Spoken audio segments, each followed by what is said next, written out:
Alright, so I made this video a while ago, and it ended up getting a lot more views than I actually thought. All because of search results, apparently.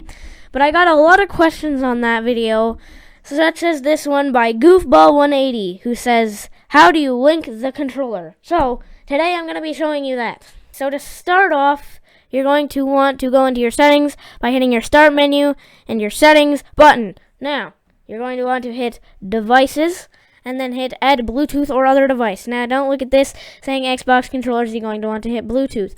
But before you do this, you're going to grab your controller now.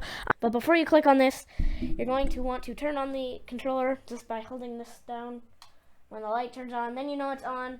Now, if this goes solid, that means it's connected to something, which if it's connected to something, you don't have to disconnect it. It'll automatically do it. Or it'll just be flashing like this if it's not connected to anything.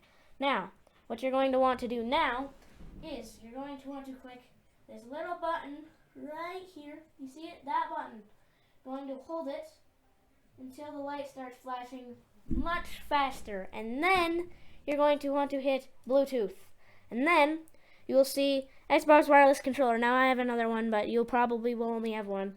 You're just going to click on that, and then you know it's connected when that says done and this is solid. The light is solid. That's how you know it's connected. Now, if you want to test it without having to load up an actual game, you can use an online gamepad controller tester, but I have one downloaded, so I'm just going to try it. So you can see that it just knows what I do. So yeah. Oh, and also, if you hit the Xbox button when it's connected, and you have Xbox Wireless built in, it'll open up this menu.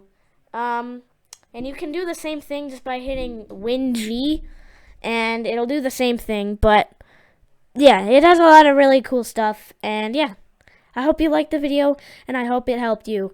I thank you for watching, and goodbye.